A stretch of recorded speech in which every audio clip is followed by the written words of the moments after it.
Gasenyi irafise umusaseredoti patiri mukuru yayiragijwe, ariko yahaye uruhusha patiri Norasko Ndayisenga, patiri mushasha wenyine muri kano kanya ace afata ijambo ayikaze abashitsi ndetse bamwe bamwe abatwereke imbere yuko twinjira mu mabanga meranda Eucharistia. Musaseredoti turaguhaye ikaze. Tugire Kristu. None rero banza mushike mu bibanza gatoyi ababifise.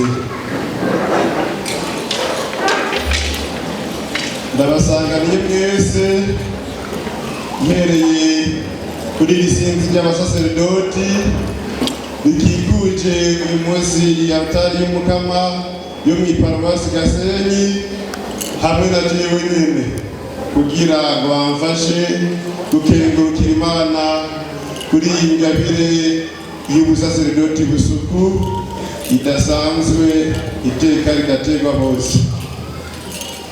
Ndasanganiye abaje bapfa kure na kure baje bangana bitavye akamo kanje kugira ngo dusangire akanyamuneza k'uyu munsi, ariko kubera ko tudashaka musenga musamara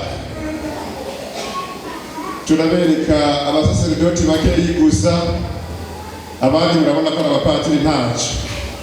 Mugabo reka ndabereke babandi muvuga ngo nabo mwipaki, abo bazaba bakwiye ntaco, abandi muraza kubaraba buke buke umwe uko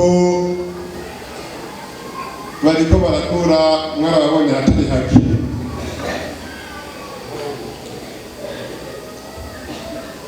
Nagomba nsabe rero bamwe dusangiye ingobyi twatirirwa rero kw'itariki zine z'ukwindwi hariya mw'iburaniro bankundire bahaguruke begere ngaho imbere yanje.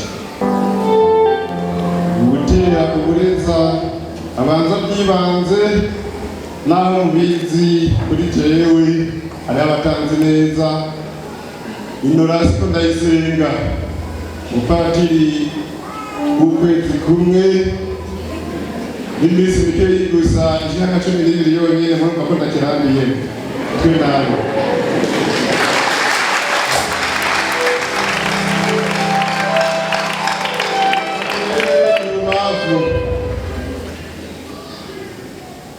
Ujya yitwa Patiri Onesimo Nizigama, avuka muri paruwasi ya Mugogo, azoja kurangurira ubutumwa muri paruwasi nshasha ya Jimbi.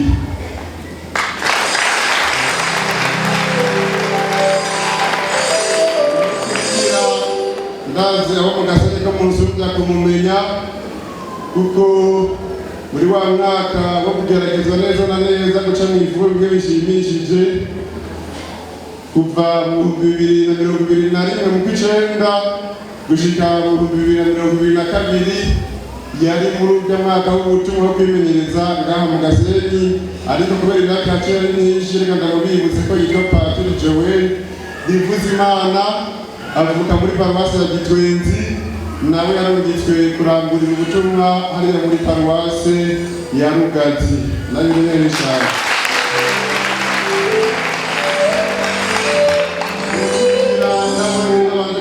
Cyane muramuzi kandi ngaha vuba kuhamara amezi abiri, yitwa Patiri Elvis Bobis Habineza, avuka muri paruwasi ya Mivu, muzomusanga hagufi mw'iburaniro.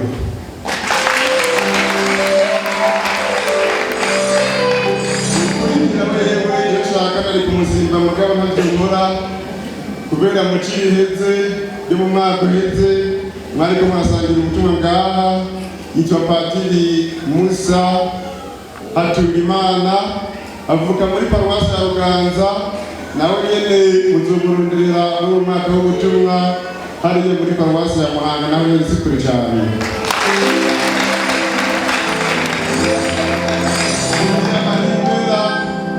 Uriya rimera umego mugufi muri bose bambe muremure, yitwa Patiri Pasteur Nemeyimana, avuka muri paruwasi ya Nyamurenza. Uzomukenera azomusanga hariya mu muji muri paruwasi ya Gasoguti.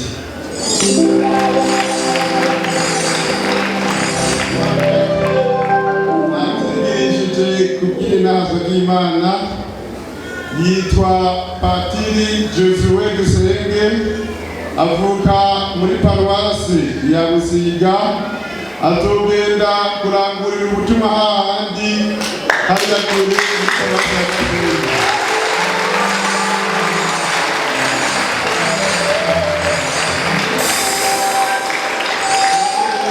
Birasubire abo bari batoye ibibanza. Uyu munsi si wo kwigina iyi ngabire y'ubusaserdoti isuku yatewe. Hariho n'ubundi munsi udasanzwe umenyerewe kandi cyane wo kwigina umuvunyi yaragijwe iyi paruwasi ya Gasenyi Bikira Mariya agurijwe mu ijuru. None rero siginda kurambira cyane, abandi mwababonye kandi mwamubabona uko barashaje kudusumbya, bandi bariko barakora kudusumbya, ariko nubwo navuza hariho abandi nka babiri gusa nica ndabereka. Uwa mbere niwo muzi akunda kubitangira akatari gake, umwariho wa Musenyeri abantu bose ndabyubaka ndamuvuge mu izina anserwe n'iki n'iki.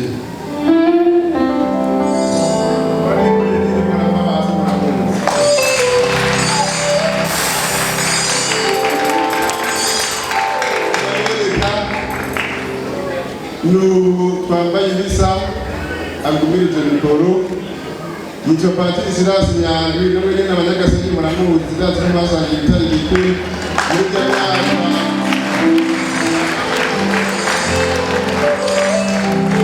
Ndavuga ko narabira ko nkiyumvira nk'umupatiri abigize nk'uruhara runini, nico gituma n'ubu muri iri banga, kuko ngo umutwe umwe wifasha gusaba. Nashatse ko ari bazoza aramperekeza buke buke, nzitaye yibuke kumvura ntarajyamirirayo cyane, niwe muhetsi wanje.